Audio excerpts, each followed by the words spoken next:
Jornal da Cidade. Oferecimento Unilavras. Ensino que transforma vidas. E Nilson Imóveis. Com você em cada momento. Olá, hoje é quinta-feira, 18 de janeiro, e nesta edição a gente destaca: Corpo de Bombeiros traz dicas e técnicas de segurança em situações de risco no período de chuvas. Polícia Militar de Minas Gerais realiza a solenidade de transmissão de comando da 6ª Região.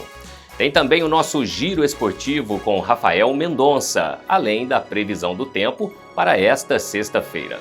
O Jornal da Cidade está começando.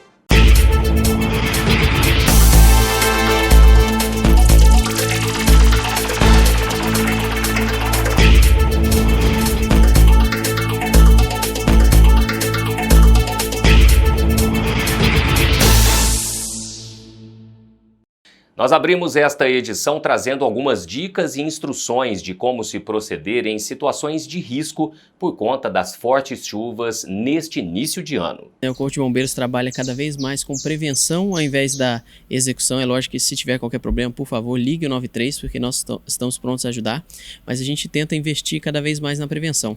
E uma das coisas que a gente fala, o nosso principal dica é a pessoa, em primeiro lugar, priorizar a própria vida. Então, e o que isso a gente desencadeia numa situação de chuvas e alagamentos, Então, se ela vê esse alagamento, mesmo que se ela estiver a pé ou mesmo de carro, que ela evite passar por aquela região.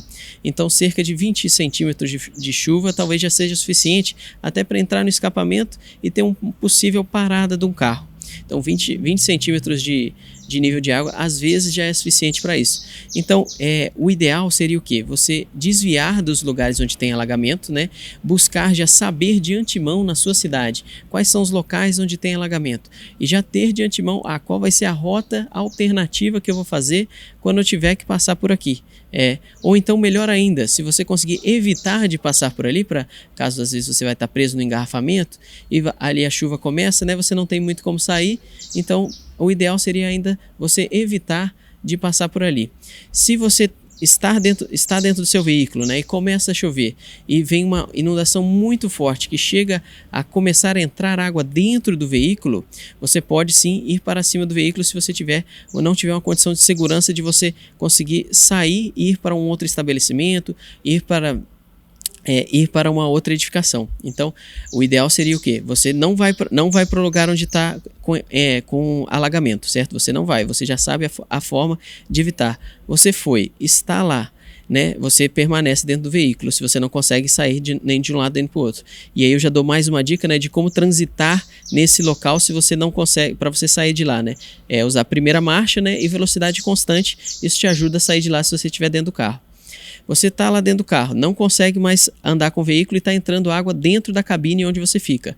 Se você não conseguir ter um local, viável para você sair dali em segurança, sem ser arrastado pela enxurrada, Você sair dali, se você não tiver um local para você sair em segurança, uma edificação, você pode sim ir para o teto do veículo, E muitas vezes o vidro elétrico nessa situação talvez não funcione, então tenha atenção para que você uma forma de você deixar o vidro aberto, dependendo dessa situação, para que você consiga acessar o teto do veículo. Mas isso já deu muita coisa errada para você chegar nessa situação. O principal é o quê? Você não encarar a enxurrada. Então, seja a pé, seja no seu veículo, por favor, tome todas as precauções de desviar daquela rota, de conhecer as rotas alternativas para que você não se encontre nessa situação. O que eu queria perguntar para o senhor é o seguinte: a gente vê muito na televisão, inclusive, pessoas que tentam salvar outras que às vezes estão dentro do carro, a enxurrada está ali acometendo, já está praticamente submerso, e as pessoas tentam arriscar a vida. É um ato de generosidade, um ato de, obviamente, assim, de instinto do ser humano maravilhoso, querer ajudar. Mas até onde isso realmente é válido, que o Corpo de Bombeiros orienta, o que deve ser feito nesse momento? Porque talvez, na intenção de salvar uma vida, duas podem se perder. Fala para nós sobre isso, tenente. Excelente pergunta, né? Então isso vale não só para uma questão de enxurrada, né? Mas uma questão de afogamento em geral. Você pode estar, por exemplo, ali numa piscina normal. Essa orientação vale também. Então, como que você ajuda essa pessoa? Você tenta lançar para ela algo que boie em que ela possa se apoiar. Se possível, esse algo que você vai lançar, que ele esteja amarrado em uma corda ou similar, para que você possa puxar esta pessoa.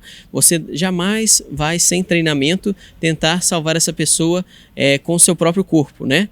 E mesmo quando você vai lançar algo para ela, né, você tem que estar atento para você não estar inclinado em direção à água, pois a pessoa pode puxar rapidamente aquilo que você lançou e você cair na água. Não é o melhor equipamento de salvamento, mas que ele funciona de forma precária, né? Mas eu já testei várias vezes, é você utilizar garrafas PET 3 litros. Então, se você amarrar garrafas PET 3 litros com uma corda de varal mesmo, 2 garrafas PET 3 litros, a maioria dos adultos é capaz de boiar com aquilo. Então, essa é uma forma barata de você criar aí uma boia para você lançar para alguém que esteja se afogando. De forma geral, em relação à tromba d'água, né, muitas vezes não vai estar chovendo no local onde você está, mas vai estar chovendo em outro local de forma bem intensa, né? Então pode até não ser um volume muito grande no tempo, mas um volume muito grande num curto espaço de tempo.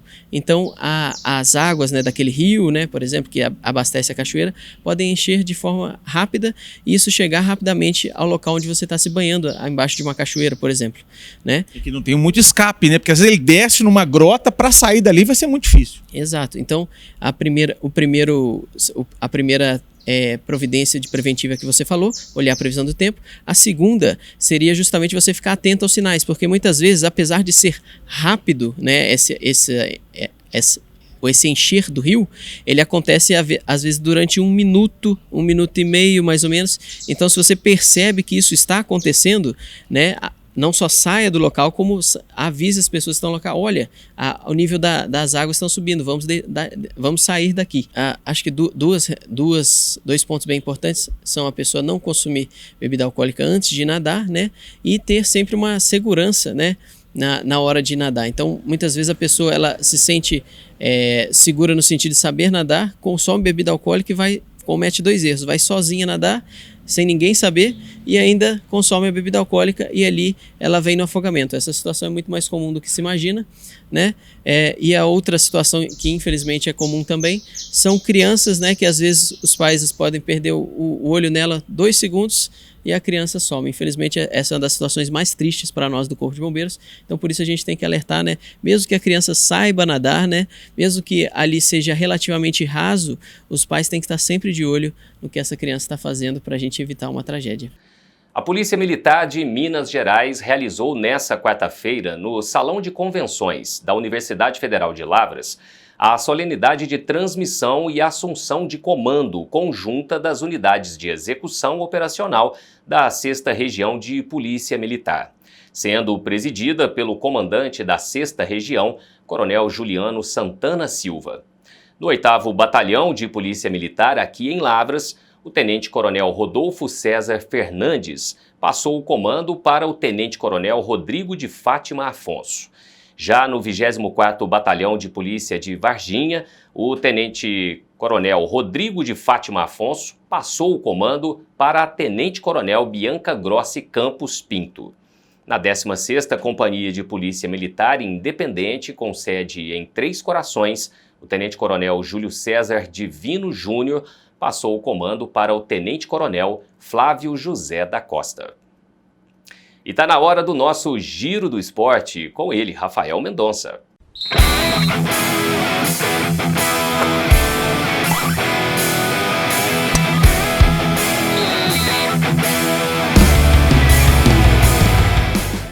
Alô Júnior, abraço para você, para todos que estão conosco aqui no Jornal da Cidade, chegando com as principais informações do mundo do esporte. Começando por Minas Gerais, falando do Cruzeiro, que hoje pela manhã realizou um jogo-treino contra o Itabirito na Toca da Raposa 2, atividade preparatória para o Campeonato Mineiro, já que o Itabirito também vai disputar o módulo 1. E o técnico Nicolás Larcamon fez algum esboço ali do time que ele pretende usar como titular. A equipe que começou a atividade teve Rafael Cabral, William, Zé Ivaldo, depois Oliveira, Neres e Marlon, meio-campo com Lucas Romero, depois Ian Lucas, Lucas Silva, Matheus Pereira e Robert.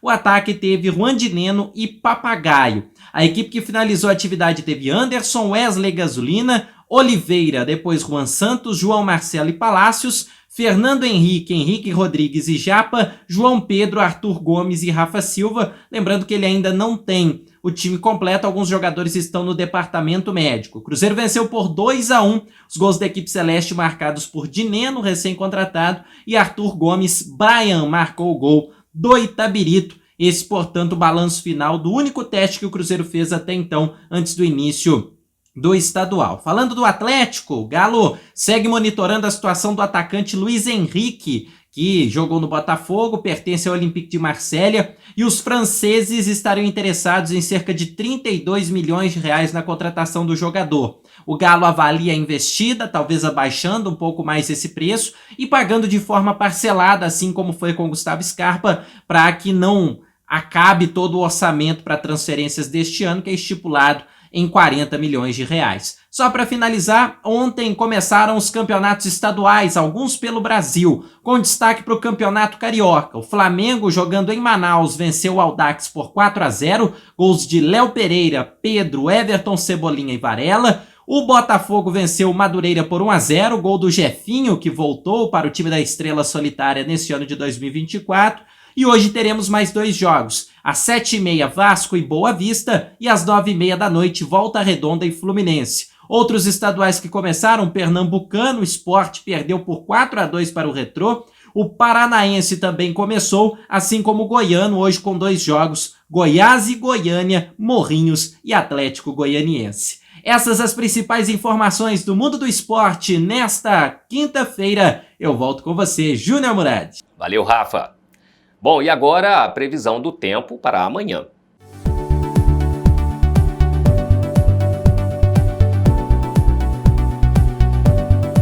Segundo informações do Instituto Clima Tempo, a sexta-feira em Lavras será de sol com algumas nuvens. Chove rápido durante o dia e à noite. Temperatura mínima de 23 e a máxima de 29 graus. Ventos a 15 km por hora e a umidade do ar chega aos 45%. O Jornal da Cidade fica por aqui e a gente se vê de novo amanhã. Até lá, tchau!